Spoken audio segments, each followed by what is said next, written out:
하나님께 감사해야 되는데요. 오늘 주일이 추수감사주일이죠. 다 알고 계셨어요? 예, 감사 많이 합시다. 네, 별빛만한 감사하면 달빛만한, 또 달빛만한 감사하면 햇빛만한 감사 주신다 했거든요. 그래서 감사주일은 지난 날들을 이렇게 새로 살려내는 거예요.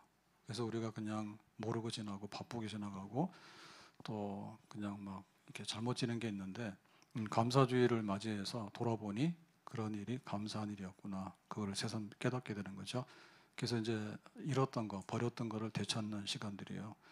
그리고 감사주일은 미래를 향해서 굉장히 복 있는 주일입니다. 왜냐하면은 하나님께서 복 주실 것을 알고 그러고는 이제 사는 거죠. 오늘 감사했는데 내일은 원망할 겁니까?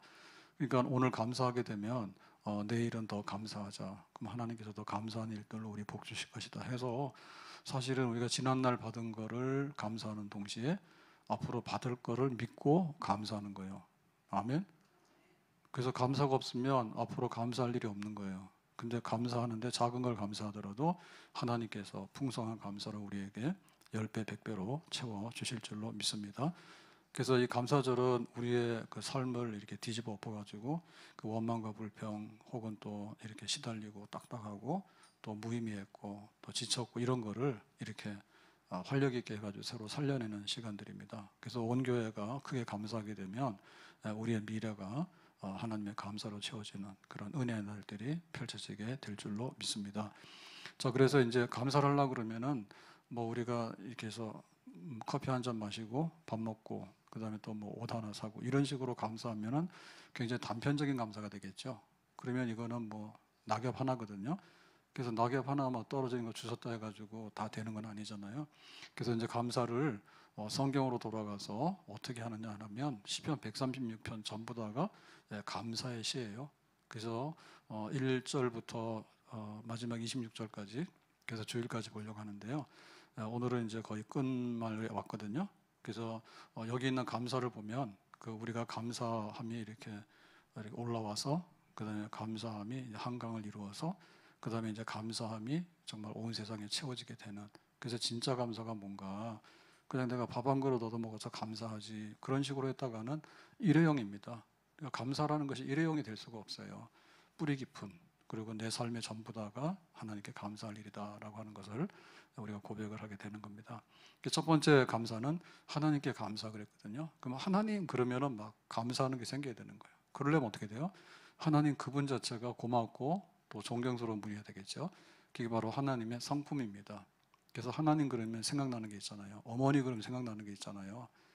동네 조폭 그러면 생각나는 게 있잖아. 문신. 네, 헬스도 거기 안 가요. 뭐 와가지고 막 문신 막 하고 와서 뭐 선수들은 이제 그렇게 그게 운동이니까 선수 시험 나가는 사람들 그럴 수 있잖아요.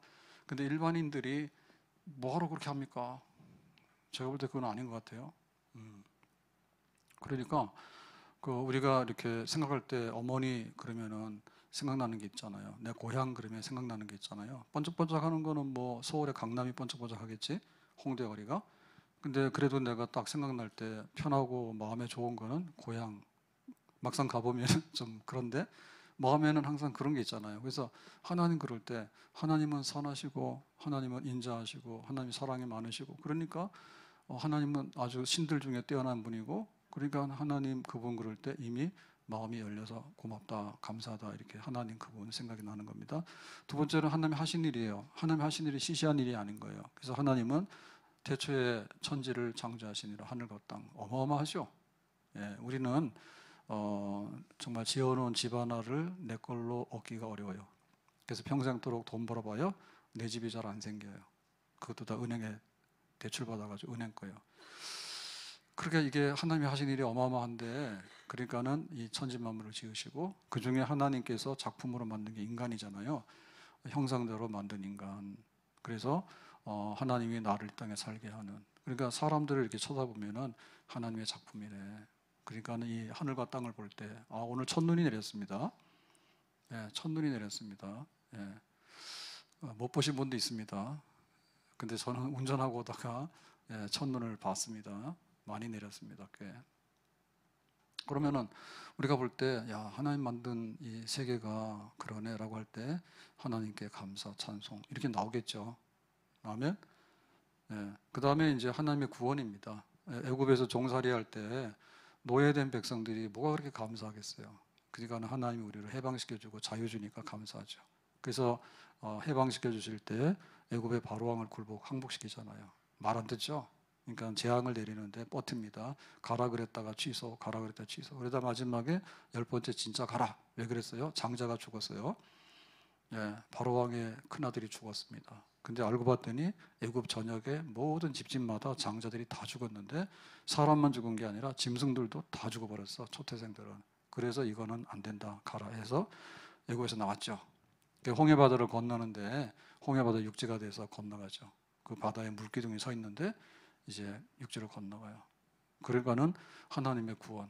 하나님께서 우리를 이제 자유케 해가지고 애굽의 노예살이가 아니야. 이제는 자유된 백성, 해방된 백성으로 가나안을 향해 가고 있는. 그러니까 우리가 죄 가운데서 구원받은 거 감사하다. 아멘. 이 마귀하고 이 사탄이 우리를 딱 쥐고 있으면요, 우리는 거기서 나올 수가 없습니다. 근데 하나님께서 이제 예수님의 이름으로 풀어줬고요. 그 다음에 우리에게 성령의 세례를 줬잖아요. 그래서 하나님 없다라고 할 수가 없어요. 성령 세례를 받으면 하나님 없다 그게 안 돼. 하나님 계시다. 그 다음에 예수님이 누구냐 할 때 나 위에서 십자가에서 대신하여 죽으신 하나님의 어린 양이다. 이게 부정이 안 되는 거예요. 이게 바로 성령 세례 받은 거거든요. 그래서 성령을 세례 받으니까 이제는 막 세상에서 속해 있지 아니하고 항상 교인이고 예수님 믿는 사람으로 살 수밖에 없는 그런 은혜를 입은 거죠. 그러니까 이게 진짜 그리스도인이고 진짜 교인입니다. 아멘. 근데 고맙죠. 감사하죠. 하나님이 나를 지으시고 하나님 나를 죄 가운데서 구원하시고. 그래서 이제 우리가 이제 이 광야길을 가는데 가나안까지 40년이 걸렸잖아요. 그래서 우리의 순례길은요 굉장히 길어요. 멀어요. 40년 동안에. 그러니까는 하나님께서 먹고 입고 가는 길에 구름 기둥과 불 기둥으로 이거는 기적입니다.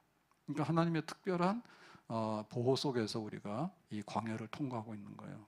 그러니까 이 광야를 통과하게 하신, 만약에 광야 가다가 길 잃어버리거나 광야에서 그냥 쓰러져 죽어버리면은 그거는 중간에 죽도 밥도 안 되는 거죠.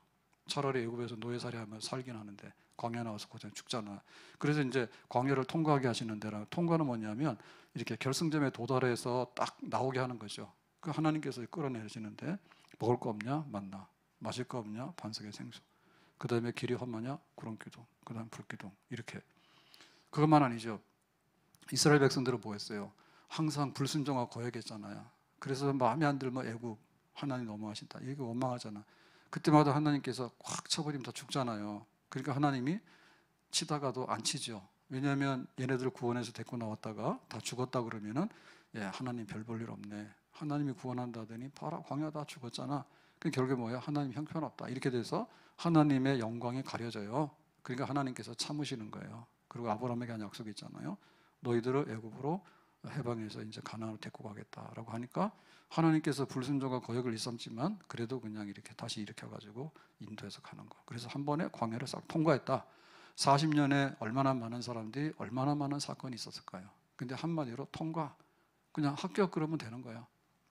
네, 어제 수능 시험 있었잖아요. 그러면 이제 대학을 들어가야 됩니다. 그냥 합격 그러면 그 전에 있었던 모든 것은 다 없어지는 거예요. 합격 그 자체로서. 근데 만약에 불합격 그래버리면은 그 뭐 헛수고요. 힘들어. 그래서 하나님께서 광야를 통과하게 했다. 그렇게 한 거. 그 은혜죠. 자, 그 다음에 통과하는 데 있어서 제일 마지막에 하나의 관문은 그 큰 왕들과 유명한 왕들입니다. 그래서 처음에 그 이렇게 광야로 딱 나왔을 때 아말렉 족속들이 뒤에서 공격을 해요. 야비하죠. 그래서 하나님께서 화나죠. 내가 구원시킨 백성을 뒤에서 야비하게 공격하냐? 너는 평생의 내 원수다. 아말렉은 이렇게 되잖아요. 그런데 이제 모세가 손을 들고 기도하니까 아말렉을 이기는 최초의 전쟁입니다. 그래서 하나님의 은혜로 이제 승리를 했는데, 근데 형편없이 약해요. 그러니까 이제 가데스반에 가가지고 가나안 땅에 정탐하고 오더니 쟤네들은 대장부, 우리는 메뚜기입니다. 막 가나안에 있는 성은 하늘에 닿았습니다. 우리는 가면 피 흘려서 죽고 말 겁니다. 백전백패입니다. 못 갑니다 해가지고 광야를 뺑뺑이 38년 반을 돌았잖아요.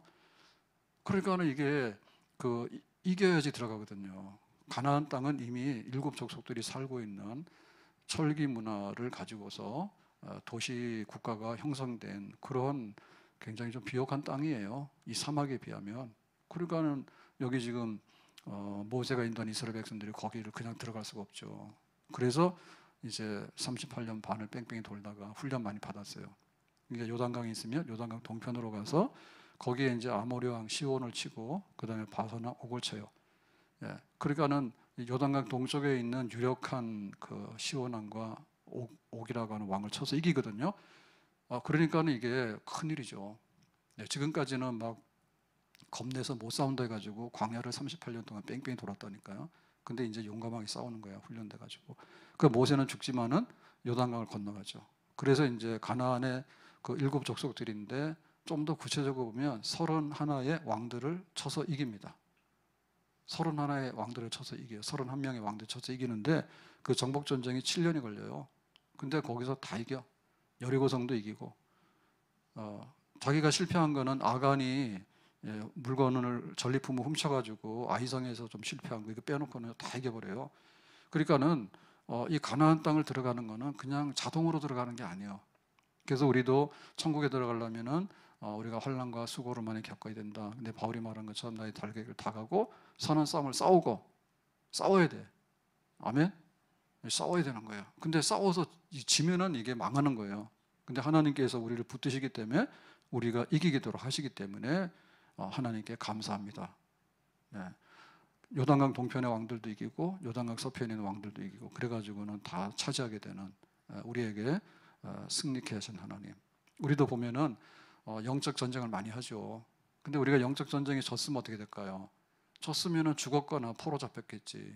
그러면은 교회에서 사라졌거나 교회에 있다 하더라도 그야말로 폐잔병, 정말 이스라마나하고 완전히 남에게 짐이나 되는 사람이 될 거 아니에요. 그런데 그리스도의 군사가 돼가지고 이제 우리가 이기고 또 싸워서 이기고 그래서 우리의 지경과 우리의 직분과 우리의 은사를 이렇게 막 감당하면서 씩씩하게 나온 것은 세상에서 너희가 환난을 당하나 담대하라 내가 세상을 이겨노라. 그래서 여기까지 우리가 나온 거는 그냥 나온 게 아니라 싸워서 이기고 나온 거예요. 나를 이겨야 되잖아. 내가 나한테 지면은 그냥 내가 내 안에서 자폭하잖아요. 자폭 스스로 죽어버리잖아. 그 다음에 세상과 싸워야 되는데 세상한테 지면 어떻게 돼? 항복하면. 그러면 세상이 우리를 끌어내잖아요. 교회도 내놔라. 교회도 내놔라고 우리가 쫓겨나잖아. 바보들이요. 교회를 지켜야지. 교회를 지켜야지. 교회를 지켜서 싸워서 이겨야 되는 거지. 우리 직분을 지켜야 되는 거지. 지금 막 이스라엘하고 하마스하고 전쟁하는 거 보세요. 죽기 살기로 싸워요, 둘 다. 너무 비참해요. 근데 전쟁이란 그런 거예요. 그래서 우리가 우리 교회 직분을 안 지키고 우리 예배를 안 지키고 우리 기도 자리를 안 지키고 그러면 다 지는 거예요. 근데 하나님께서 이만큼 이기도록 한 거는 하나님께 은혜 받은 건데 우리가 감사해야 될 줄로 믿습니다. 세상을 이기고 마귀 사탄의 대적을 이기고 여기까지 우리가 정말 이렇게 배교하지 않고 우리의 직분을 버리지 않고 지금 뭐 교회 뭐 안 좋습니다. 다 안 좋아요.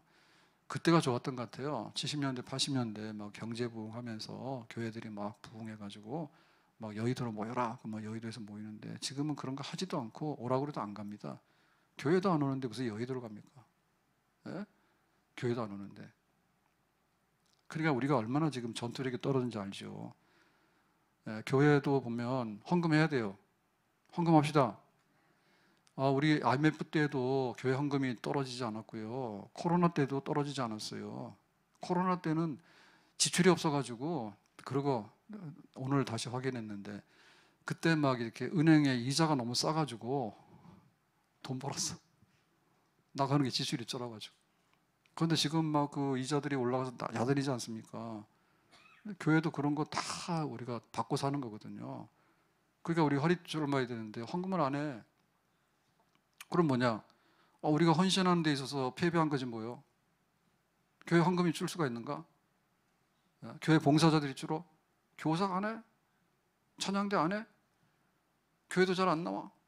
뭐 하냐고 그러면 집에서 그냥 영상 보고 예배했다라고 헌금했냐 그러면 인터넷 뱅킹으로 뭐 좀 했다고 하는데 그래도 되겠어요? 그러니까 이게 영적 전쟁에 지게 되면요 야곱야곱 이렇게 점령당해서 나중에는요 목숨 끊어버린다니까. 그거 안 되는 거예요. 정신 차려야 됩니다. 이만큼 우리가 살아있다고 하는 것은 이기기 때문에 그런 거예요. 내 몸 안에 바이러스가 많이 들어오잖아요. 근데 병 안 나는 건 뭐냐면 바이러스를 이길 수 있는 힘이 있기 때문에 이기는 거예요. 아멘. 암세포가 우리 속에서 생기죠. 근데 왜 발병이 안 되냐면 암세포를 잡아먹잖아요. 그러니까 그놈이 이렇게 발병을 못 하잖아요. 근데 암이 자리 잡아버려가지고 공격하기 시작하면은 암 발병돼가지고 이게 생사간에 위태로운 거예요. 그러니까 우리는 끊임없이 싸우고 있는 거야. 그래야지 우리가 한 걸음 한 걸음 광야를 지나가게도 가나안 땅을 차지하게 되는 거지. 가나안에 있는 사람들이 밥상 차려가지고 어서 오세요 안 하죠. 죽기 살기로 싸우는 겁니다.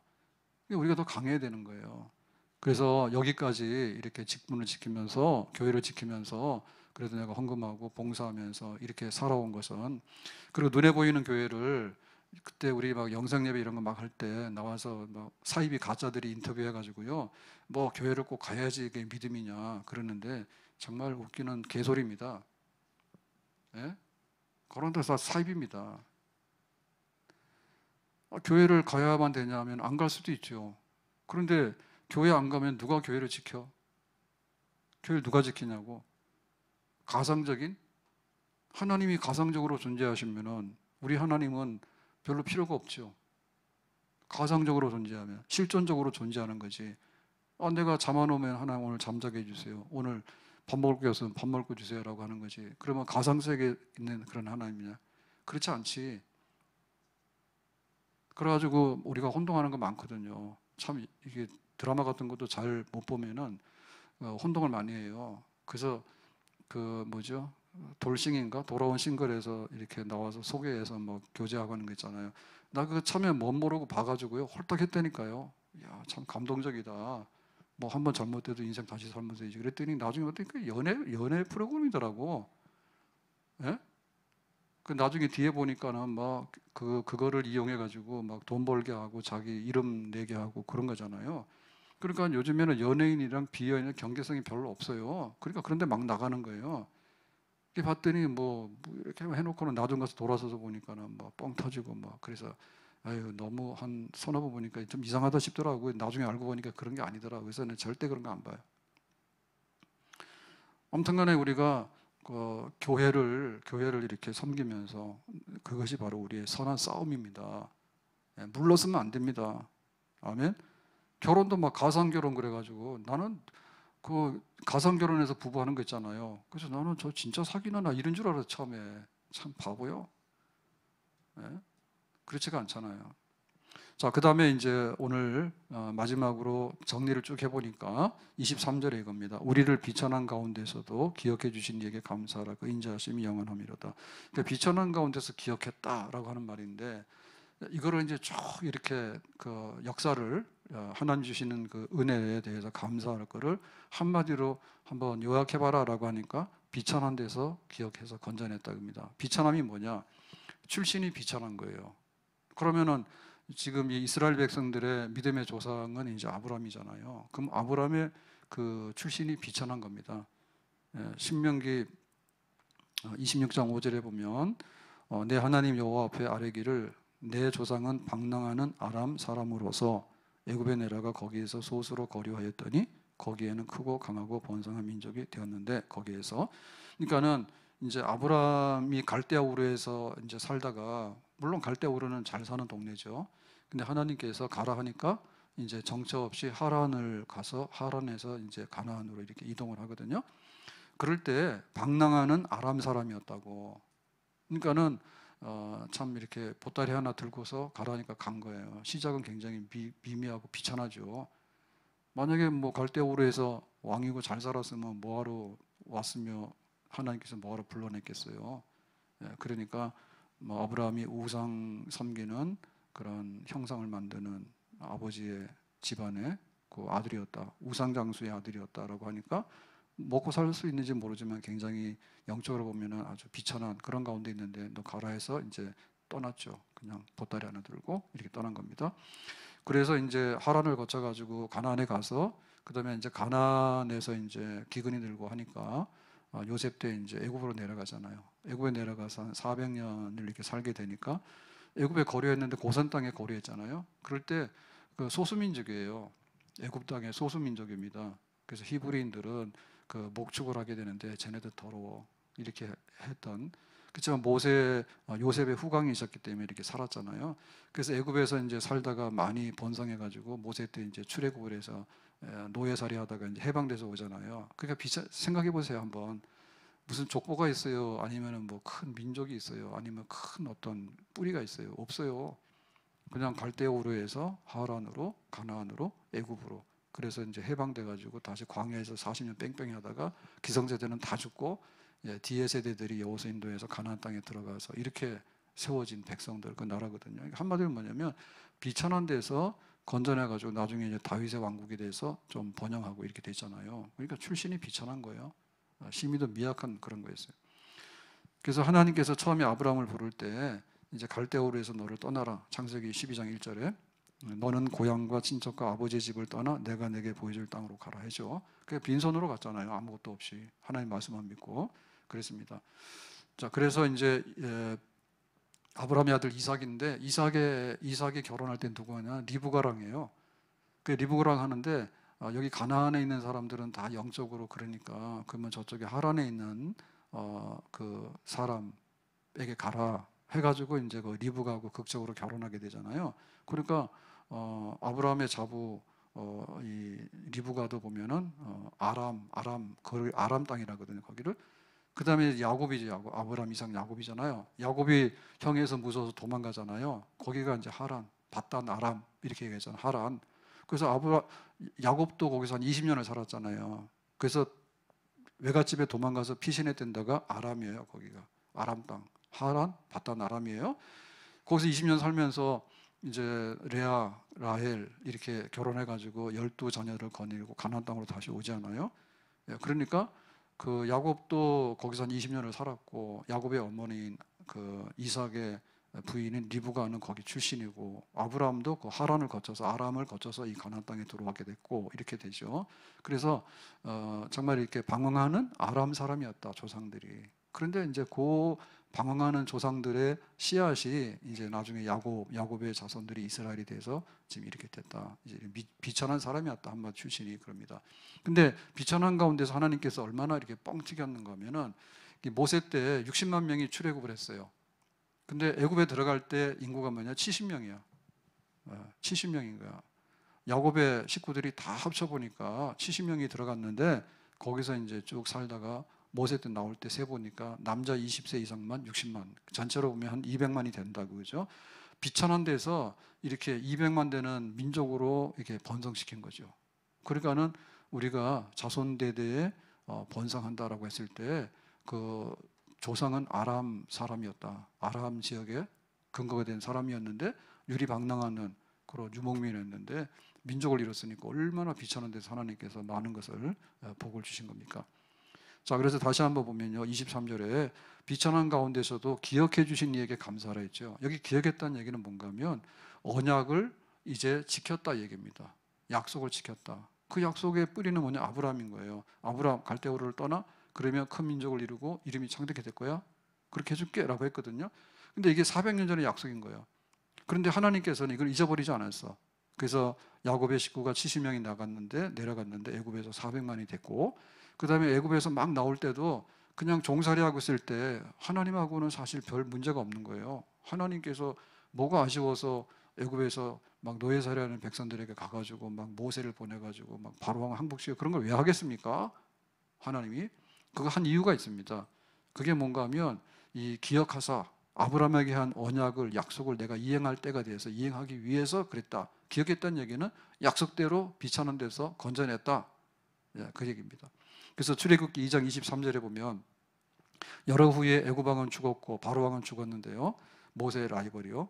이스라엘 자손은 고된 노동으로 말미암아 탄식하며 부르짖으니. 그래서 출애굽할 당시에 이제 그 상황이 그 히브리인들에 대한 적극적인 박해가 있었잖아요. 박해는 뭔가 하면 출산을 제한하거나 노동을 많이 시키는 거예요.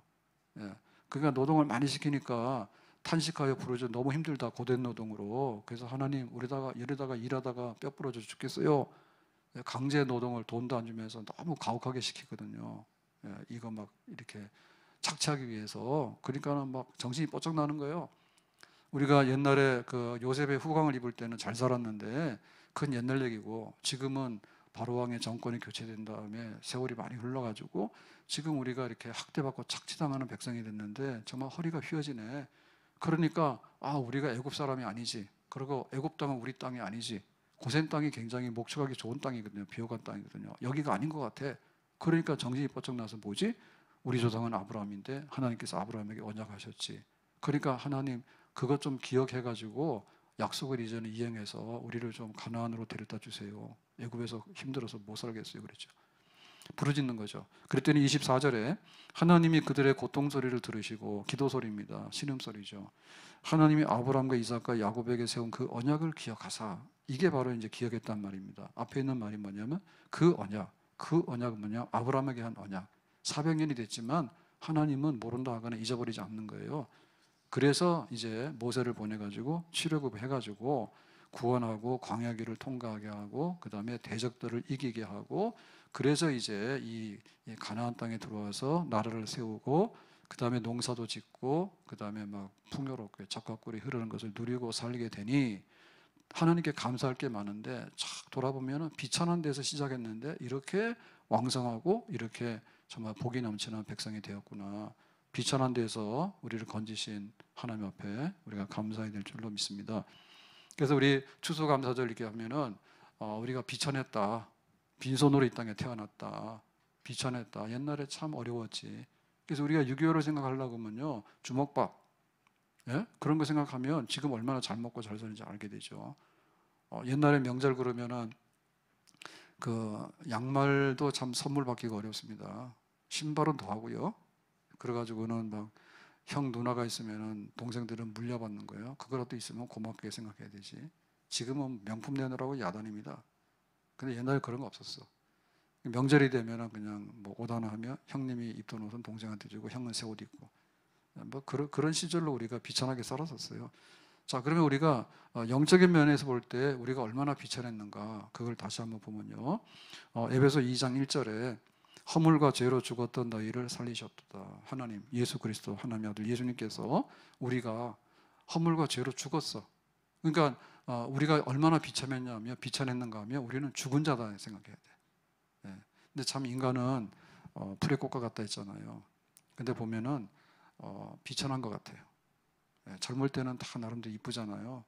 근데 노인들 보면 참 일상도 많이 변했어요. 예, 많이 변해가지고 지금은 보행기를 하고 다니는 노인들이 많습니다. 타년에는 그래도 젊은 사람들이 많은 편이거든요. 여기 좀 집값이 싸잖아요. 아픈 데를 찔렀나? 그래야 젊은 사람이 좀 많았단 말이에요. 근데 여기도 못 와요 지금. 그러면 막 김포로 가야 되는 거예요.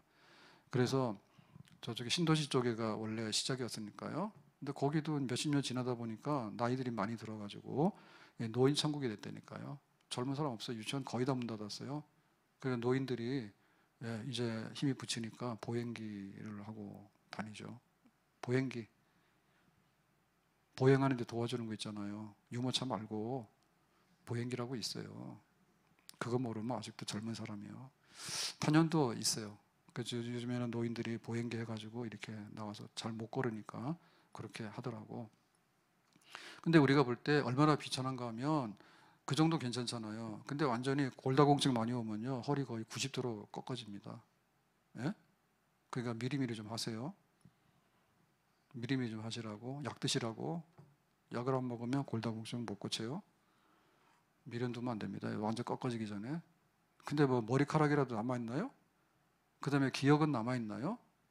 기억이 침해가 돼가지고 이런 말로도 할 수 없어요. 그러니까 참 그 인생이 풀의 꽃과 같이 시드는데 비천하지. 근데 그것만이 아니라 죽었다니까. 그러니까 우리는 우리의 겉모형을 보면서도 우리의 실존을 잘 모르는데 영적인 면에서 우리가 죽었다라고 하는 것을 우리가 알아야 되는 거야. 죄의 허물로 하나님 옆에 사망인 거예요.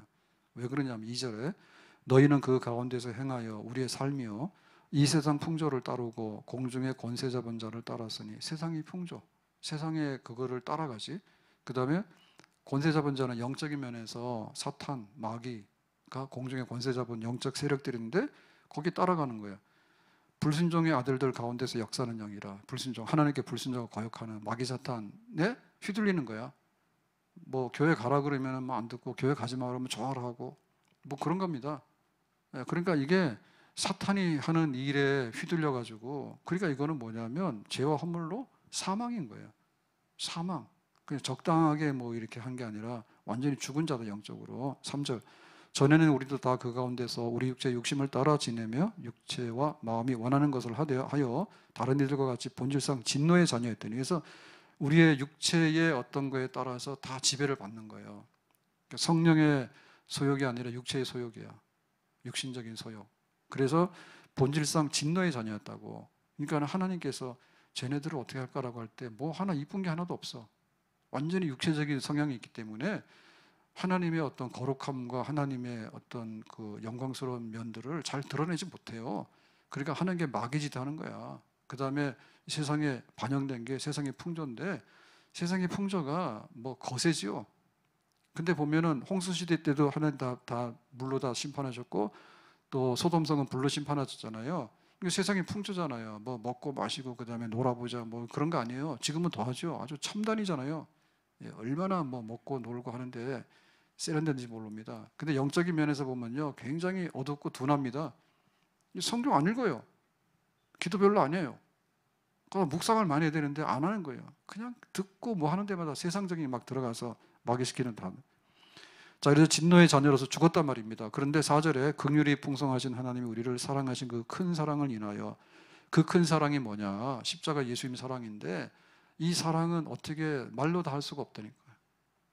그리고 하늘을 두루마리 삼고 바다를 먹물 삼아도 다 기록할 수 없는, 정말로 차원이 다르고 그 높이와 깊이가 어마어마하게 다른 그 사랑, 하나님의 사랑, 그 사랑으로 인해서 진노의 자녀이고 죽은 자들에게 하나님께서 구원하시는데, 5절에 허물로 죽어있는 우리를 그리스도와 함께 살리셨고, 그러니까 예수님께서 우리를 구원하실 때 해야 되는 게 뭔가 하면 죽어야 됩니다.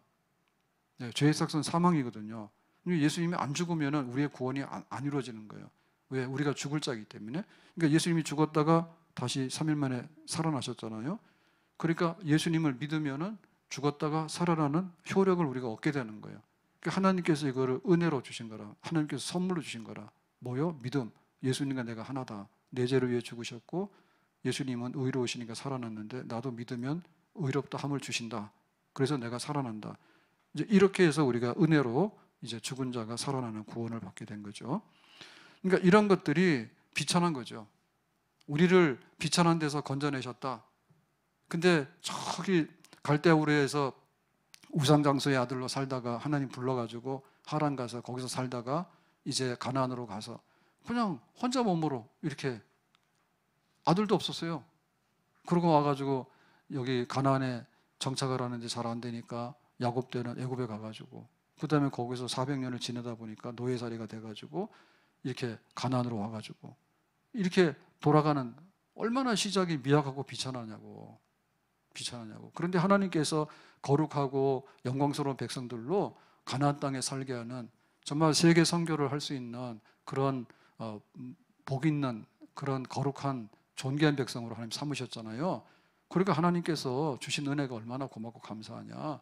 비천한 데서, 죽었던 자리에서, 정말 떠돌이 유목민에서 종살이 하든 노예살이 하든 사람들인데, 광야에서 지리멸렬해서 없어져야 될 사람들인데, 이렇게 왕성한 민족을 이루어서 적합꿀이 흐르는 땅에다가 들여놓고 이렇게 풍성하게 살게 하신 하나님께 얼마나 고맙고 감사한가.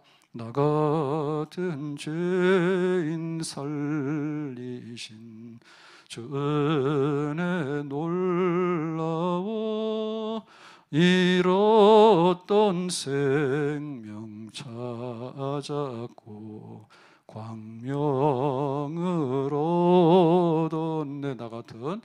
나 같은 죄인 살리신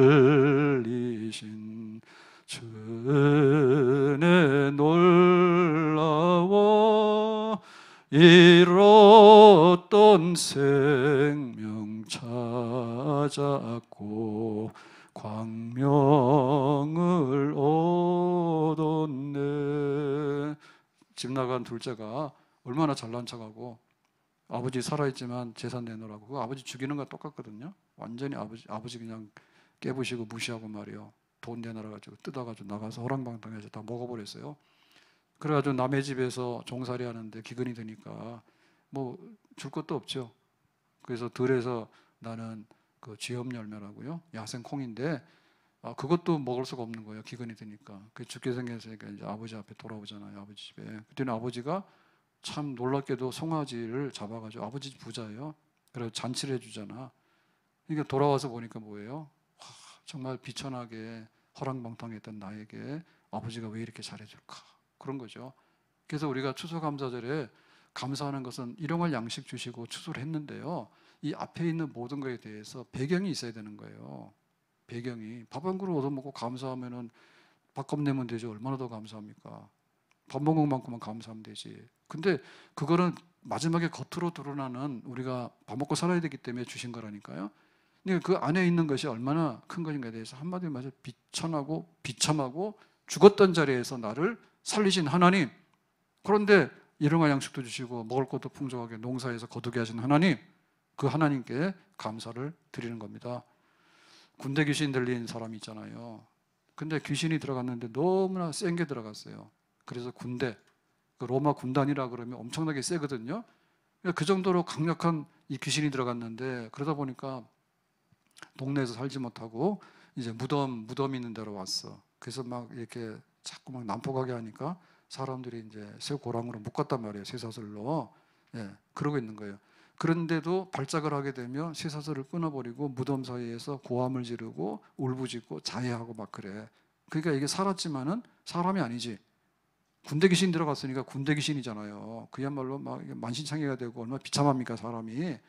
그런데 예수님께서 귀신 나가라 해가지고 단번에 귀신이 나가니까 이 사람이 정신이 멀쩡한 거예요. 그래서 제일 먼저 한 게 뭡니까? 내가 왜 이러지? 해가지고 옷을 고쳐 입어. 그러니까 우리는 그런 사람들이라니까. 정말 하나님이 계시는가?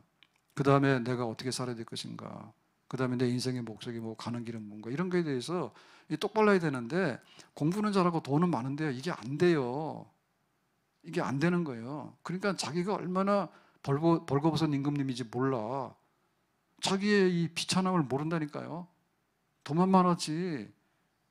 존경받는 사람들도 있죠. 돈 많은 사람들 중에서. 근데 대부분에 보면 그렇지가 않아요.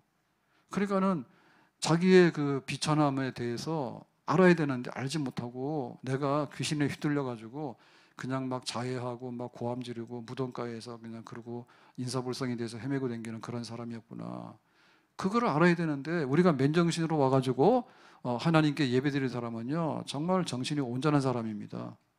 복받은 사람들입니다. 아멘. 사람이 사람 같지가 않아요. 그래서 이게 처음에는 교육을 시키면은요 좀 괜찮아 보고 그랬는데 요즘에는 뭐 초등학교 정도만 돼도 애들이 다 막 영악해져 가지고 세상 풍조에 휘둘리고 막 사탄의 영에 휘둘리고 해가지고 뭐 인생의 가치관이나 이런 게 없어요. 예. 내가 좋은 옷 아니면 어때요? 좀 이렇게 고쳐 입고 깨끗하게 해서 입으면 되지. 이 옷도 뭐 저도 굉장히 오래 입습니다. 요새는 양복도 잘 안 입잖아. 예배 시간만 딱 입지 이거 입고 갈 일이 1년에 한두 번도 없어요. 근데 밑에 바지가 막 닳아가지고요. 막 엉망이 됐어. 근데 어떻게 발을 잘못 밟았는지 거기가 좀 찢어져가지고요. 도저히 이게 할 수가 없어요. 그래가지고 수선하는데 찾아가지고 이렇게 좀 잘라내고 막 찢어진 데는 거기 막 실로 이렇게 수선을 해가지고 했는데 2만 원인가 2만 원인가. 근데 뭐 얼마나 깨끗한지 10년은 더 입어도 괜찮을 것 같아. 보니까 멋있잖아. 근데 우리가 감사절을 나왔을 때 뭘 감사하냐면 참 비천한 데서 살았구나 우리가. 근데 이렇게 정신이 온전해가지고 내가 옷도 이렇게 막 이렇게 2만 원 때문에 이런 옷은 살라 그러면 지금 없어요. 너무 좋은 옷이라서 옛날에 이런 거 팔지도 않을 거예요. 그때도 비싼 건데 이런 거 한 몇백만 원 할 것 같은데 그래 안 보여요? 참 제가 요새 가만 보니까 그 베드로서에 보면요, 교회 장로들을 그 순종하라 이런 말씀이 있는데, 젊은 자들아 있는데, 교회 목사님의 권위와 이거에 대해서 별로 존경을 잘 안 하는 것 같더라고. 그래서 제가 좀 우울합니다. 젊은 사람들이 잘 존경을 안 하는 것 같아. 그래서 그거 생각하면 얼마나 화가 나는지 몰라. 내 기도든 뭐도 안 할 거예요. 네가 나를 무시하면 나도 너를 무시할 거다. 그래서 성당에서는 그 저기 신부라고 하잖아요. 파더라고 하잖아요. 근데 뭐 목사 그러는데, 목사님도 안 해. 목사는 이 목사, 이제 이 목사, 저 목사 막 이러는 것 같더라니까. 그러면 안 됩니다. 그래서 영적인 권위나 이런 거에 대해서 알아야 되는데, 그 자기 비천한도 모르고요. 정말 자기 출신은 몰라. 자기 출신을 모른다고. 바울 같은 경우에는 얼마나 많이 배웠어요. 엘리트거든요. 그 당시에 로마 시민권자지, 철학을 공부했지, 고급 철학을 공부했습니다. 그래서 헬라어 쓰는 것도 굉장히 고급 썼고요. 그 다음에 율법 공부를 굉장히 많이 했어요. 그래가지고 완전히 히브리식으로도 엘리트고, 로마식으로도 엘리트고, 이방인 헬라식으로도 엘리트인 거예요. 완전히 3대 그 면류관 다 쓴 거예요. 뭐 사법, 행정, 외무 이런 곳이 다 합격하듯이 바울은 그 당시에 보기 어려운 엘리트예요. 그런데 뭐라고 했는가 하면, 디모데전서 1장 12절에 나를 능하게 하신 그리스도 예수 우리 주께 내가 감사하면 나를 충성되이 여겨 내게 직분을 맡기심이니. 그래서 하나님께서 나에게 사도의 그런 직을 주셨는데, 내가 어떠한 사람이었는가 13절에 보면 그럽니다. 내가 전에는 다메섹 도장에서 회심하기 전에는 비방자여 박해자여 폭행자이었으나 도리어 긍휼을 얻은 것은 내가 믿지 아니할 때 알지 못하고 행하였습니다. 해서 내가 온갖 박해자, 비방자, 폭행자 이런 짓을 막 했죠. 몰라가지고. 바울이 그 잘났는데 잘난 맛에 막 칼을 휘두르니까 그렇게 못됐게 한 거야. 그래서 자기 자신이 뭐였는가 하면 15절에 보면 죄인 중에 내가 괴순이라. 죄인 중에 내가 괴순이라. 그래서 나 같은 사람, 나 같은 죄인 살리신.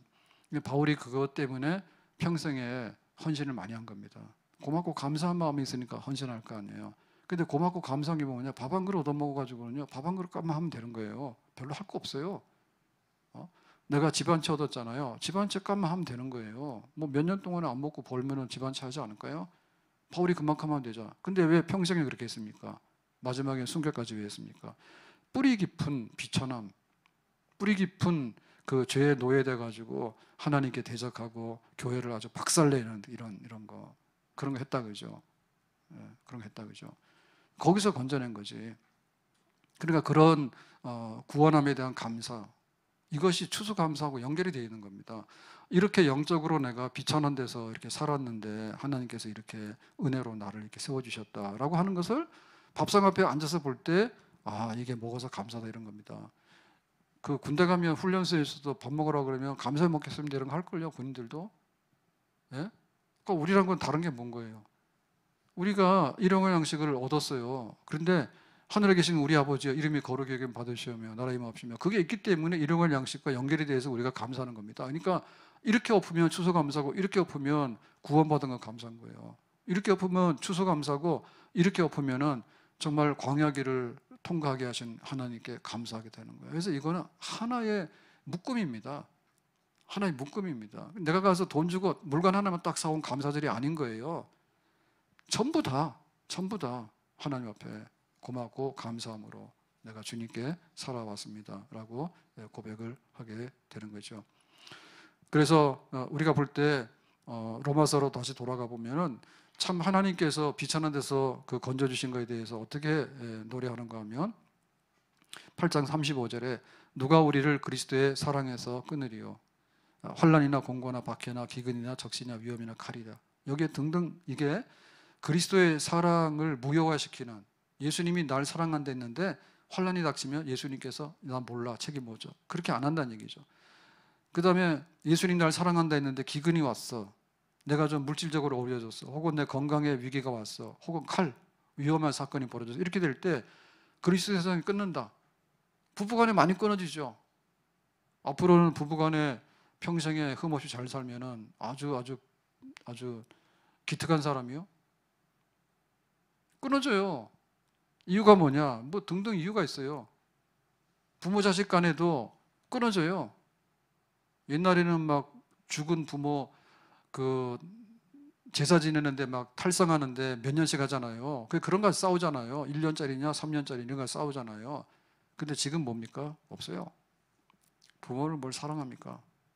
자식도 뭐 기분 내키면 그냥 팽개쳐버립니다. 예? 그래서 그러잖아요. 개를 입양하려면 책임지고 하라고. 데리고 갈 때는 잘 데리고 가놓고는 자기 형편에 안 맞으면 가서 내팽개쳐버리니까 좀 버리지 말란 말이에요. 캠페인 하잖아요. 유기견 좀 하지 마라, 유기견. 유기견 하도 많이 하니까 북한산에 들어가가지고 걔네들이 야생개가 돼버린 거예요. 예? 사람이 그 정도로 사랑이 없어요. 근데 뭐 하는 것처럼 하지만은 뭔가 오면 딱 끊어져 보이고, 딱 끊어져 보이고. 그래, 예수님은 그렇게 하지 않는다. 그러니까 이 비천한 데서 우리를 죽은 자리에서 우리를 살려내시는 그 큰 하나님의 사랑, 그 큰 사랑. 그래서 우리의 그 감사함의 그 비천한 데서 감사함의 최후의 크라이막스는 뭔가 하면 사망입니다. 사망. 고린도전서 15장 55절에 사망은 너희 이기는 것이 어디 있느냐? 사망은 너희 쏘는 것이 어디 있느냐? 그래서 사망이 와서 침을 놓잖아요. 너 사망. 그러면은 죽거든요. 그래서 이긴다는 게 삼킨다는 거예요. 그래서 모든 사람들은 사망이 입을 벌리고 있는데 시한부 인생입니다. 너는 30년 후에 삼킬까? 아니면 내일 아침에 삼킬까? 또 그거 입안에 들어있는 겁니다. 사망의 입안에 들어있는 겁니다. 그리고 사망이 와서 한번 탁 쏘면은 그냥 죽습니다. 그렇게 돼 있잖아요. 그 우리의 생명이라는 것이요 굉장히 튼튼한 것 같은데 굉장히 허술합니다. 그냥 뭐 심장 좀 이렇게 안 되면 그냥 죽는 거고요. 뭐 굉장히 많아요. 뭐 실족해가지고 떨어지면 그냥 죽는 거고. 그렇게 부실한 거예요. 사망이 입을 열고 삼키는 쏘고. 근데 예수님 안에서 이제 이게 사망이 와서 뱉어냈죠. 예수님께서 죽었다가 3일 만에 부활하심으로 인해서 이제 사망이 와서 이렇게 딱 삼키려고 그러면은 예수님의 부활하신 그 능력으로 죽은 사람들도 다시 사망이 먹었던 것을 뱉어내서 다시 살아나게 되는 거. 그게 바로 예수님의 부활이고 우리의 부활이죠. 예수님 첫 부활이죠. 우리는 뭐예요? 사망이 먹었다가 나중에 삼켰던 것을 뱉어내는 부활에 약속된 사람들이죠. 그러니까 우리에게 비천함이라는 것은 늙고 병들고 죽는다는 게 비천함이잖아요. 비천함이고 비참함이잖아. 이거를 생각하면은 끝이 없잖아요. 근데 이거를 끝낸 게 누구냐면 예수님이잖아요. 예수님께서 이 비천함을 또 비참함을 그다음에 이 사망을 끝내버리셨잖아. 그러니까 예수님 안에서 이렇게 우리를 살려가지고 이 땅에서 성령 받아서 또 하나님을 섬기면서 이렇게 살다가 마지막에는 하나님의 나라로 데리고 가서 영생복락에 참여케 해주시는 이런 약속들이 있는데 이것이 이루어졌단 말입니다. 그러니까 하나님께서 이 아브라함에게 약속하신 백성들이 애굽에 가서 광야길을 통과해서 가나안 땅에 가는 이 모든 그 여정들은 한마디로 말하면 인생인데 이 인생의 핵심은 구원인 거예요. 하나님의 구원이 어떻게 이루어졌는가? 그래서 가나안 땅에 들어가서 이제 추수해서 감사하는 거예요. 그러니까 우리에게 이렇게 추수해서 살아가면서 이만큼 누리고 사는 것에 이 배경이 순례자야.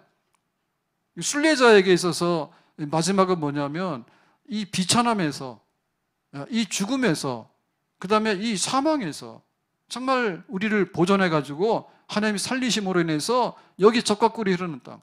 지금 우리가 젖과 꿀이 흐르는 것을 누리고 있지만 우리가 누리는 젖과 꿀이 흐르는 것은요, 매우 부족합니다. 매우 부족합니다. 진짜 젖과 꿀이 흐르는 그 복지의 땅은 하늘에 있다. 미래에. 하나님 나라에. 그 하나님 나라에 우리가 들어가서 그 복지를 누리게 되고 마지막에는 풍성한 그런 잔치를 참여하게 되는데 그거를 맛보기로 하는 거죠. 맛보기로. 교회에서. 추수감사절들 모여서 예배 드리면서 이번 주는 국수는 아닙니다. 냈습니다. 그래서 뭐 떡국인간지 이렇게 하신다는 게. 그러니까 이렇게 하는 이런 것들이 잔치인데요. 감사잖아요. 그게 먹는 감사가 아니라 하나님의 지으심과 하나님께서 광야를 통과하게 하심과 하나님께서 대적을 이기게 하심과 하나님께서 종합해 보니까 참 미약하고 비천한 데서 올리고 또 올려가지고 가나안까지 와서 교회의 자리를 잡고 천국의 잔치를 예배하고 연습하는 자리에 이르게 하신 하나님께 크게 감사를 드립니다.